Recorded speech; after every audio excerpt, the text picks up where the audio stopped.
Dans cet épisode, nous allons apprendre à manipuler les formulaires. Ceci revient à apprendre dans un premier temps à récupérer les données saisies par l'utilisateur et de les contrôler ou valider, c'est la même chose, hein, avant de les enregistrer. Donc nous allons commencer d'abord par voir comment récupérer la valeur saisie par l'utilisateur dans un champ. Donc rapidement, ce qu'on va faire, on va mettre en place un petit formulaire avec le HTML et après apprendre à récupérer cette valeur saisie dans le champ en question, dans le JavaScript. Donc pour cela, qu'est-ce qu'on va faire? Déjà, on va enlever tout ceci et commencer par écrire notre balise forme. D'accord? Et maintenant, on va créer les inputs. Bon, il y a les labels et tout ça là. Bon, il n'y a pas de souci. On va les mettre en place comme d'habitude. Non, bon, tout ça là, on n'a pas besoin forcément, hein, mais on va l'écrire quand même. Input. Je ne vais pas traîner là-dessus parce que je considère que c'est un prérequis pour bien suivre ce cours. D'accord? Et name, qu'est-ce que j'ai fait ici? On écrit name ici, égal à nom, n'est-ce pas? Et on va terminer par input type submit et value enregistré. On va mettre aussi NID avec lequel on va pouvoir récupérer cet élément HTML. Très bien. Donc, notre formulaire est prêt. Qu'est-ce qu'on va faire? Je vais actualiser ici. Et voilà notre formulaire qui est là avec notre bouton enregistrer qui est prêt. Allons-y voir dans le JavaScript comment est-ce que nous allons pouvoir procéder afin de récupérer la valeur saisie par l'utilisateur. Très bien, on va aller très rapidement. Il suffit dans un premier temps de récupérer, comment l'appelle-t-on? Revenons ici. Je vais récupérer ce bouton et quand l'utilisateur saisit une valeur et puis il clique sur enregistrer, là je récupère la valeur saisie dans le champ input et puis vous l'affichez avec la fonction alerte. Donc c'est ce que je vais faire. Dans un premier temps, récupérons le bouton. Donc document.query selector entre parenthèses dièse enregistrer et puis je fais un point add event listener sur ça, parenthèse, clic, virgule, function, parenthèse, accolade. Très bien. Et là, qu'est-ce que je vais faire? Je vais faire alerte, document point, d'accord, il faut qu'on récupère aussi ce champ-là. On va le récupérer en utilisant évidemment la valeur de l'identifiant qui est non là-bas. Donc, je fais alerte document.query selector, parenthèse, simple quotes, dièse. Là, il dit c'est non, n'est-ce pas? Donc, je mets dièse non. Et dès que l'élément input est récupéré, qu'est-ce que je vais faire maintenant? Il suffit de mettre point value. Donc, on utilise l'attribut value pour récupérer la valeur saisie par l'utilisateur. Allons-y tester pour nous rassurer que tout est OK. Donc, je vais saisir un nom. Je saisis Batana, je clique sur enregistrer et là, je vois que j'ai bel et bien récupéré la valeur saisie par l'utilisateur. Très bien. Maintenant, qu'est-ce qu'on va faire? Faisons un peu de contrôle avant de passer à un autre type de champ. On a plusieurs champs pour lesquels on va apprendre à récupérer la valeur saisie par l'utilisateur. Quel contrôle on va faire? Quel contrôle on va faire? Disons, si l'utilisateur ne saisit pas une valeur dans le champ, le bouton enregistrer sera désactivé. C'est-à-dire que quand vous venez ici, tant que vous ne saisissez pas une valeur dans ce champ, vous n'aurez pas la possibilité de cliquer sur ce bouton enregistrer là. Vous voyez? Voilà. Donc, on va essayer de le faire ainsi. Parce que déjà actuellement, vous voyez, je n'ai rien enregistré, mais quand je clique, la fonction alerte vient, mais c'est vide, ce qui n'est pas bon. Donc, on va contrôler ça. Il faut forcément que l'utilisateur saisisse une valeur dans ce champ-là. Alors, qu'est-ce qu'on va faire? On revient dans le JavaScript. J'avais tout écrit en une seule ligne, sauf que je vais changer cette façon de faire. Je vais d'abord créer une valeur dans laquelle, d'accord, je vais récupérer le input. Donc, je mets non input, c'est ça l'abréviation non in. Et je fais document.query selector entre parenthèses dièse non. Alors, je viens à la ligne. Je vais faire quelque chose. Je vais faire de sorte que au chargement déjà, il faut que le bouton, ce bouton enregistrer là soit désactivé en attendant que l'utilisateur saisisse la valeur dedans. Donc pour cela, je vais faire windows.onload, voilà, égal à function parenthèse accolade. Et qu'est-ce que je vais mettre dedans? Je vais d'abord récupérer le bouton et puis le désactiver. Donc document.query selector parenthèse simple code, je vais mettre dièse enregistrer. Là j'ai récupéré l'élément et je vais utiliser l'attribut disabled égal à true. Voilà, donc en écrivant ceci, ça va désactiver automatiquement le bouton au démarrage. Allons-y, actualiser. Voilà, je viens d'actualiser. Si vous regardez très bien, j'espère que vous arrivez à bien voir, le bouton n'est plus cliquable, c'est désactivé. Donc au démarrage, le bouton est automatiquement désactivé. Maintenant, il faut qu'on fasse les contrôles de sorte que quand maintenant l'utilisateur saisit les données dans le champ, que le bouton s'active. Pour cela, je vais utiliser l'événement keyapp. Je vais expliquer ça tout à l'heure. Donc, add event listener keyapp. D'accord? Keyapp, c'est un événement qui écoute le fait que vous avez appuyé sur un bouton de votre clavier et vous l'avez relâché. Donc, au relâchement, on va regarder dans le champ si c'est vide ou pas. Donc, si c'est vide, le bouton reste désactivé.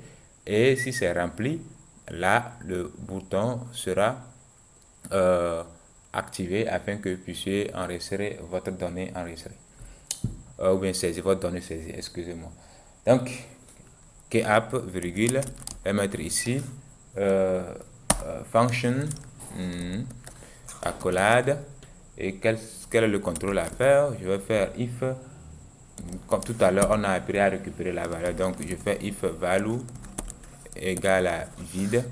Comme ça, je mets tout simplement double quote et rien dans les double quotes pour spécifier que le champ est vide. Alors, on fait la même chose. Je vais copier ceci et puis remettre là-bas. Très bien.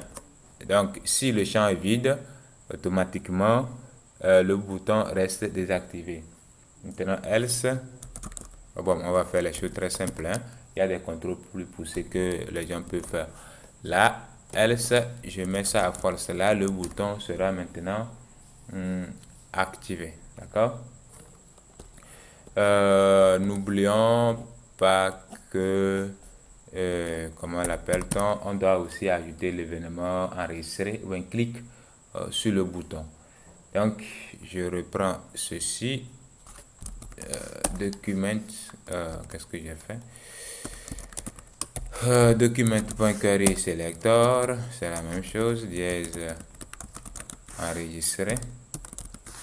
Comme ça, point add event listener, clic,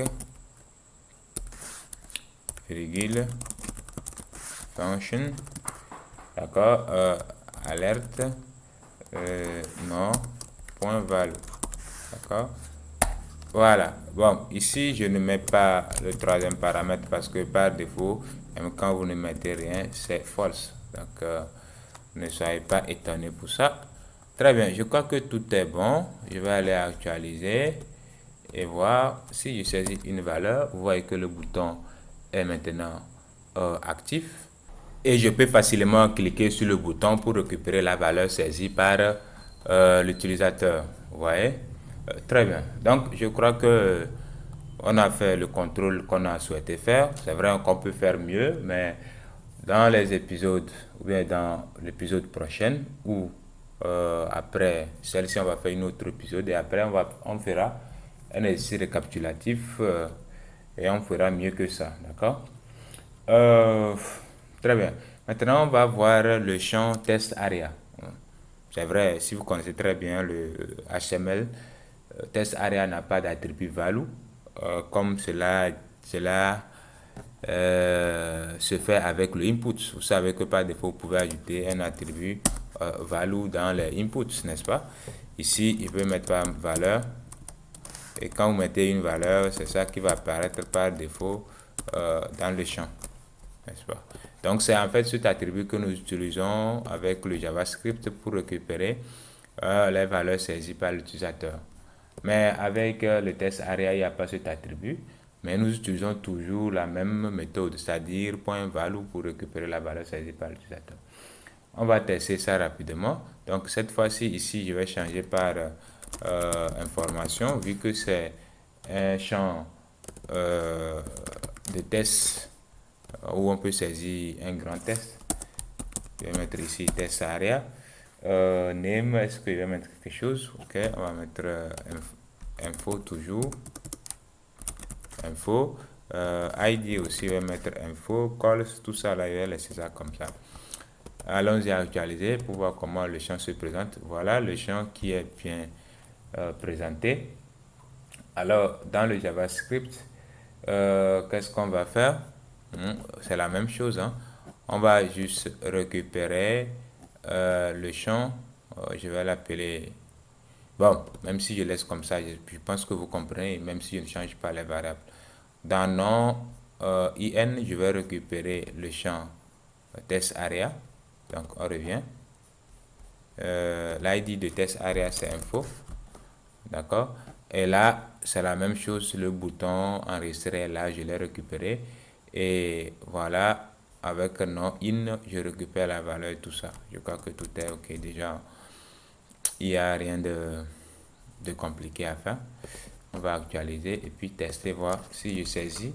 Voilà, l'aide valeur. Vous voyez maintenant que le bouton est actif. Je clique sur ça. Et là, ça m'a récupéré ce que j'ai saisi dans le champ. Vous voyez? Bon, je vais essayer de saisir quelque chose de bon. Osons dans la vie. D'accord? Cliquez et c'est bon. Tout est OK. Très bien. Maintenant, vous comprenez comment cela fonctionne. Regardons maintenant du côté des champs radio plutôt et checkbox. J'espère que vous comprenez ce qu'on appelle les champs radio. Maintenant que vous savez faire les contrôles, je vais faire des choses très faciles, simples, hein. On va laisser tous ces contrôles-là et après tout simplement récupérer les valeurs pour vite avancer. Donc, je vais revenir dans le HTML et mettre en place un champ radio d'abord. Donc, pour mettre en place le champ radio, ici le label, on va mettre sexe. Donc, les champs radio, vous ne pouvez que choisir une seule valeur à la fois. Alors, je vais mettre ici féminin et puis input type radio. Et qu'est-ce que je vais mettre? Je vais mettre value f ID sexe et puis name aussi sexe, n'est-ce pas? Et là, je vais écrire ici masculin et input radio toujours et value. Value est très important parce que c'est ça que nous allons récupérer comme la valeur quand l'utilisateur va cocher un champ. ID sexe. L'autre chose aussi qui est très important, c'est que les valeurs de l'attribut name des deux champs restent la même chose. On va actualiser pour voir si ça fonctionne comme on veut. Donc, je coche ceci, je coche ici. Ça bosse très bien. On revient. Retournons maintenant dans le JavaScript. Et comme je l'ai dit, bon, le fait de désactiver les champs et tout ça, on va enlever tout ça. Ceci, voilà. On va récupérer sexe. Et puis, qu'est-ce qu'on va faire? Cette fois-ci, je vais faire get element by name. Vu que j'ai l'attribut name, je vais récupérer les éléments input en passant par l'attribut name. Donc, qu'est-ce que je vais écrire ici? document.get element by name entre parenthèses simple quotes sexe. Voilà. Une fois que c'est fait, qu'est-ce qu'il reste à faire? Je vais enlever tout ceci pour faire simple. Document point, toujours notre bouton. Bon, on pouvait l'utiliser directement. Query selector, parenthèse, simple quote, dièse, enregistrer. Voilà, point add event listener entre parenthèses, clic. Voilà, function, accolade. Et là, qu'est-ce qu'on va faire? Il va falloir parcourir tous les inputs pour voir lequel a été coché afin de récupérer la valeur choisie par l'utilisateur. J'espère qu'on se comprend très bien. Regardez, ici, je n'ai pas enregistré. Actualisons. Voilà. Donc, l'utilisateur va cocher soit féminin ou soit masculin, n'est-ce pas? Ok, maintenant, il faut qu'on parcourt tous les radio box, c'est-à-dire les inputs là, et vérifier quel est le champ coché par l'utilisateur. C'est ce que nous allons faire ici. Donc, quand il va cliquer, on va faire une boucle for, parenthèse, var i égale à 0, i inférieur à sexe.length, i plus plus. Voilà. Et on va mettre une condition, vu que c'est un tableau, parce que quand vous faites document.get elements by name, ça vous retourne un tableau contenant tous les inputs dont l'attribut name a pour valeur sexe. Voilà. Donc, ce qui fait que ici, quand je vais faire parcourir plutôt les éléments, je vais récupérer chaque élément. Donc, pour récupérer chaque élément, je vais mettre sexe i, parce que sexe est un tableau. Point. Je vais voir s'il est coché. Donc, pour voir si c'est coché, j'utilise l'attribut checked. D'accord? Donc, l'attribut checked nous permet de vérifier si le champ a été coché. Si c'est le cas, alors on affiche tout simplement la valeur choisie par l'utilisateur. Accolade i point value. Voilà. Très bien. Allons-y actualiser. Bon, j'ai l'impression que c'est trop petit. Voilà. Donc, je choisis pas un féminin. Je clique sur enregistrer. Là, ça m'affiche F. F, c'est la valeur que nous avons donnée à l'attribut value quand il s'agit de féminin. Je fais OK. Je clique sur masculin. Je clique sur enregistrer. Ça m'affiche M. M, c'est la valeur de l'attribut value dans le champ input correspondant à masculin. Vous voyez que c'est très facile à faire. Très bien. Maintenant, on va faire la même chose pour les champs de type checkbox. Le checkbox, ça dit, nous aurons maintenant la possibilité de choisir plusieurs valeurs, n'est-ce pas? Donc ici, par exemple, je vais prendre le cas où vous avez la possibilité de choisir les langages de programmation que vous connaissez ou que vous aimez. Voilà. Donc, on va tout changer. Ici, au lieu de mettre féminin, par exemple, je vais mettre JavaScript. Voilà. Et ici, au lieu de mettre radio, je vais mettre quoi? Checkbox. Et ici, je vais mettre JS comme valeur. Et ID, bon, on va mettre la même chose. Langage. Et ici aussi, en fait, les attributs name aussi doivent avoir la même valeur. Très bien. Maintenant, on va mettre quoi aussi? Python. Python. Input checkbox. Et value, je vais mettre PY. ID toujours langage. Langage. Et name aussi, je vais mettre langage. On va ajouter une ligne, au moins pour avoir 3 propositions à cocher. Cette fois-ci, je vais mettre Java. Checkbox toujours. Le value. Je vais mettre Java ID. C'est bon. D'accord? On va voir que tout est bon. Voilà. Bon. On va mettre un petit BR devant ici pour avoir un meilleur formatage. Voilà. Langage. Tu peux cocher tous les langages si tu veux. N'est-ce pas? Voilà. Très bien. Et si tu ne veux pas, tu peux décocher aussi. N'est-ce pas? Maintenant, allons-y voir comment est-ce qu'on peut récupérer les valeurs saisies ou bien cochées par l'utilisateur dans le JavaScript. En fait, c'est la même chose comme on l'a fait tout à l'heure. À la différence qu'il va falloir déclarer un tableau afin de récupérer toutes les valeurs saisies par l'utilisateur. Donc pour cela, je vais déclarer une variable que j'appelle ici langage. Et dans cette variable, je vais récupérer l'élément avec toujours get element by name avec l'attribut name.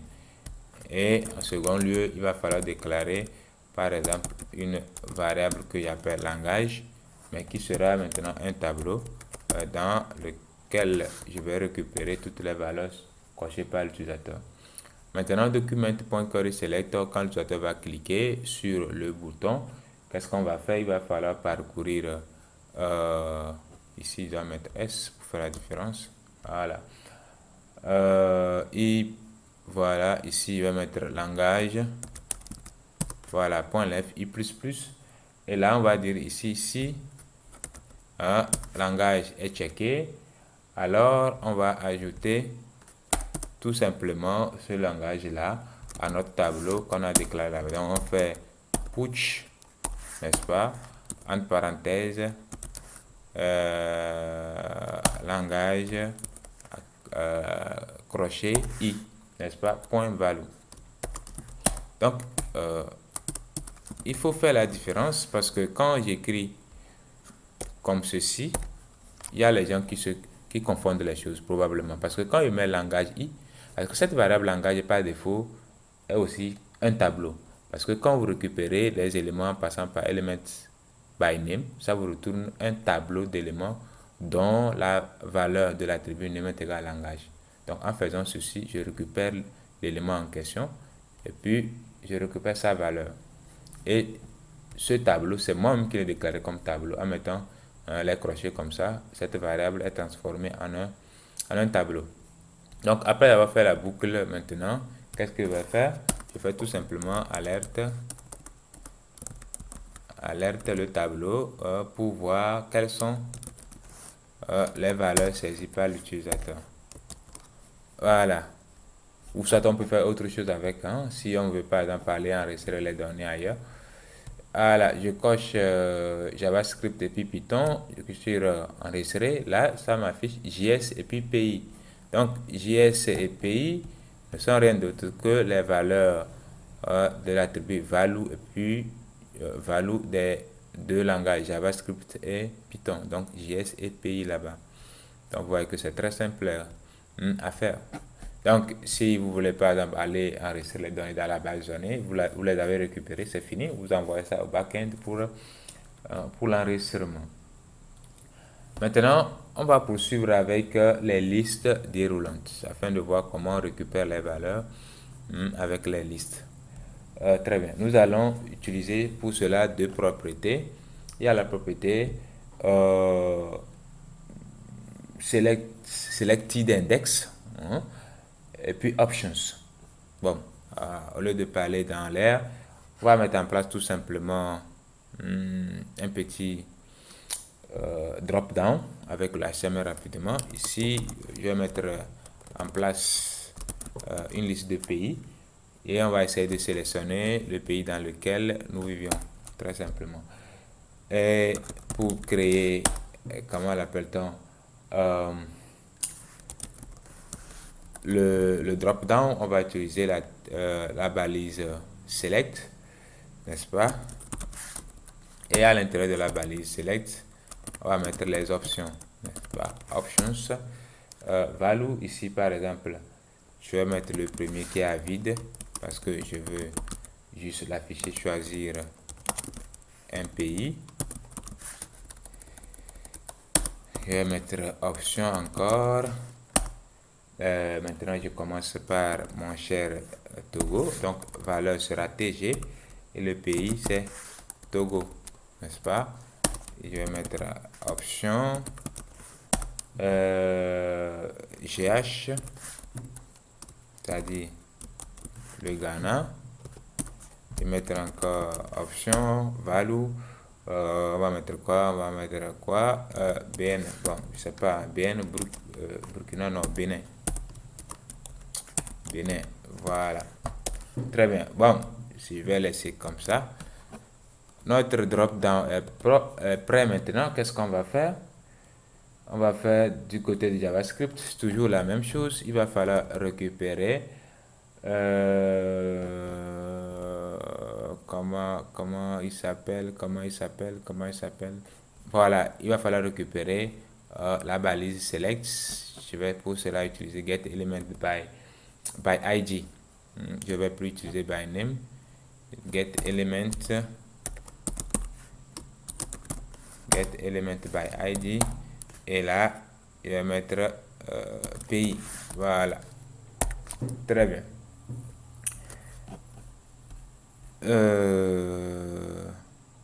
Donc c'est ça, non? ID égale API. Ok. Avançons. Maintenant, qu'est-ce qu'on va faire? Tout à l'heure, je vous parlais de deux attributs. Il y a l'attribut options qu'on va utiliser pour récupérer la valeur. Mais comment cela fonctionne? L'attribut options, en fait, retourne un objet littéral, c'est-à-dire un tableau au format clé-valeur. Maintenant, celui-ci, je vais parler de selected index. D'accord? Donc, selected index retourne l'index de la valeur sélectionnée par l'utilisateur. Si je prends un exemple d'un tableau ou d'un objet littéral qui se présente comme suit, bon, je vais mettre tout ça en commentaire. Voilà. Alors, qu'est-ce que j'ai écrit? Voilà. Donc, on va supposer qu'on a un tableau. Je vais l'appeler tab égale accolade. Comme ceci. Deux points. Nom. Ozon. Virgule. Prénom. J'espère que vous vous rappelez de ce type de tableau. Hein. Voilà. Donc, ici, prénom, c'est quoi? Je vais mettre Ozon dans la vie. Voilà. Donc, pour pouvoir accéder, par exemple, à la valeur de la clé nom. Donc, déjà, ici, on a la clé et sa valeur. Donc, si je veux récupérer la valeur associée à la clé nom, qu'est-ce qu'il va écrire? Je vais tout simplement écrire tab, crochet, et puis non, tout simplement comme ça. Et là, j'ai accès à la valeur associée à la clé nom. Donc, c'est ce que nous allons faire. Donc, options va nous retourner un tableau sous forme d'objet. Et là, on va tout simplement faire options accolade selected, selected index. Tout simplement pour récupérer la valeur. Voilà. Sauf que quand on le fait ainsi, ça va retourner un objet de type HTML. Un élément de type HTML. Et là, on va utiliser soit node value, soit inner HTML, soit test content pour récupérer la valeur elle-même. D'accord? Donc, on va cesser de bavarder et puis passer à la pratique. Déjà, je vais récupérer, voilà, j'ai changé la variable en pays. Je n'ai plus besoin de ce tableau. Donc ici, quand on va cliquer, qu'est-ce que je vais faire? Il n'y a plus de boucle à faire. J'enlève tout ça. Et je mets tout simplement alerte pour vous afficher la valeur. Alors, comme je l'ai dit, on va utiliser cette variable justement. C'est via cette variable pays là que je vais récupérer. Je vais utiliser plutôt l'attribut options. Et cet attribut, comme je l'ai dit, va retourner un tableau au format clé valeur, c'est-à-dire un objet littéral. Et là, je mets crochet et je vais utiliser pays.selected index. Donc, selected index. Et qu'est-ce que je vais faire? Je vais faire par exemple inner HTML. Bon, on va rien mettre pour le moment et vous allez voir quel sera le format de la donnée que le navigateur va nous afficher. Et sur enregistrer, il nous dit que justement nous avons un objet option, voilà, donc un élément HTML de type option. Donc il va falloir récupérer la valeur dans cet élément HTML là. Voilà, nous avons plusieurs possibilités pour le faire, n'est-ce pas? Donc on peut écrire ina HTML pour avoir la valeur saisie par l'utilisateur. Donc, par si je choisis Ghana, je suis enregistré, là je vois que j'ai bel et bien récupéré la valeur saisie par l'utilisateur.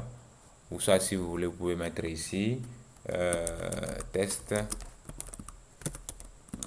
content. Voilà, on va actualiser.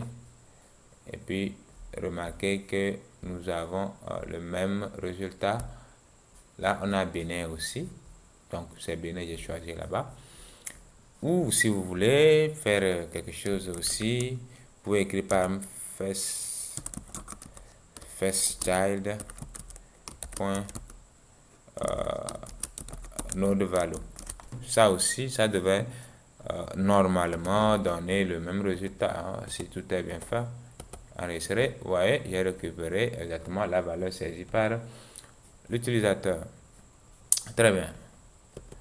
Ok. N'est-ce pas intéressant le JavaScript? Ça vous intéresse, n'est-ce pas? Alors ça veut dire que vous avez besoin de vous abonner, vous avez besoin de cliquer sur la cloche et pour être au parfum de toutes les vidéos que je vais poster sur la chaîne. Donc dans le prochain épisode, nous allons apprendre un peu à manipuler le CSS via le JavaScript.